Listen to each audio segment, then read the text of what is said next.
We are going to study the last topic of cell structure and function in your NCERT biology book. We started our journey from 17th November 22 and today is the 21st of 2022 December. Almost more than 1 month. So now the last topic is microbodies. Okay, a very few lines are given in your NCERT, but I am giving you some more detail. Microbodies are very small vesicular structure. Okay, remember never to correlate with them lysosome. Lysosome another cell organelle, the part of your endomembrane system. But these are not the part of endomembrane system, so that is why these are very small in size. Microbody, small organelle found in the cell, plants में as well as in protozoa or as well as in animals. Okay, these vesicles contain a specific set of various types of the enzyme. I already mentioned not lysosome.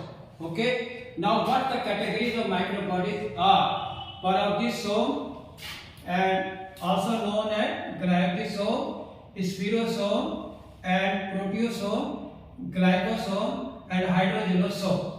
So I will give you just a brief about it. Now let us think about peroxisome. As the word peroxy means oxidation, 0.2 to 0.1 micro, so very small. Okay, and it was first discovered by Christian D. Dubé in 1965. Okay, and occur in both plant as well as animal. Okay, but remember the question, they are most abundant in liver as well as in the kidney cell, which are responsible for the detoxification of the various toxic substances.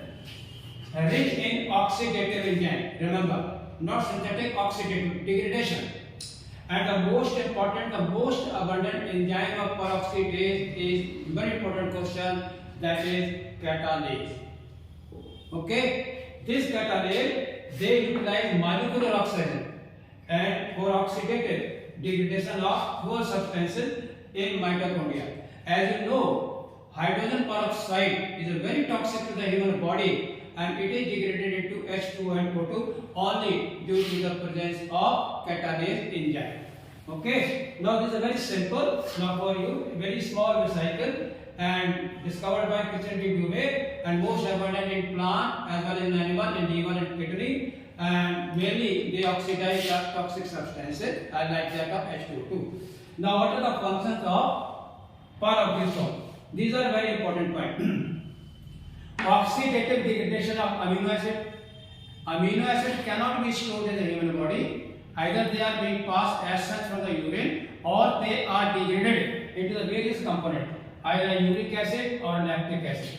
Okay? And oxidative detoxification of large number, as suppose alcohol and phenol and all compound, because all foreign substances which are not required in the normal metabolism and taken by the food from the outer source, they are called xenobiotics. So xenobiotics some sort of a toxic substances for the human body and they will have to be detoxified in our body.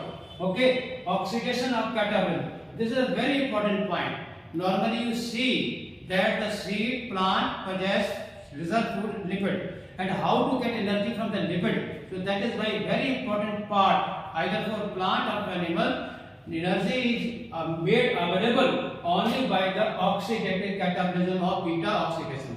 All the saturated or unsaturated acids are detoxified or oxidified by beta oxidation, and ultimately we get acetyl coenzyme A, and that acetyl coenzyme A enter into the mitochondria to liberate huge amount of energy, just twice or more than twice energy than carbohydrate due to oxidation of beta oxidation of fatty acid. So very important for beta oxidation of fatty acid is peroxisome.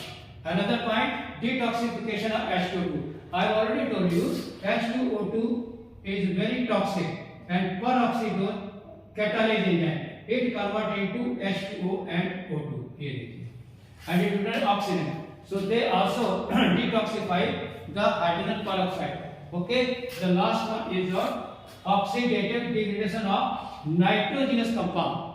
Number of nitrogenous compounds they are also toxic to the human body, such as urate oxidase, and it is a derivative of purine. take nucleotide base. Now, other than the peroxisome, we have also other microbody such as glyoxysome. Remember, glyoxysomes are very important for gluconeogenesis, mean synthesis of carbohydrate from the protein or from the lipid, that is called not from carbohydrate, and this is possible only in case of plant. Animals are not in position to convert fat into carbohydrate. Seed plant, particularly fatty seed in angiosperm, they can convert the stored lipid energy into glucose for the respiration. Okay, so a special type of peroxisome not found in animal and found in fatty seed. Okay, and here in gluconeogenesis we convert fats into carbohydrates. Now spirosome, they are also called oleosome. Okay, their main function is storage and synthesis of lipid in plant. This is an important point for you. And proteasome are those vesicles which degrade extra proteins which are not required our normal metabolism. And hydrogenosome, very important question, they are originating from mitochondria. Hydrogenosome double membrane, mitochondria double membrane. Mitochondria produces ATP energy, but they do not have cytochrome, but they produce hydrogen derived from mitochondria, and only during anaerobic respiration. And because they produce hydrogen, that is why such type of somatic body which produce hydrogen, they are called hydrogenosome, originating from the mitochondria. So thank you very much. This is all about microbody. That and just long journey from 17th November to 21st December. We have covered almost all the topic of cell biology. Now next time we shall enter into the world of biomolecules. Thank you.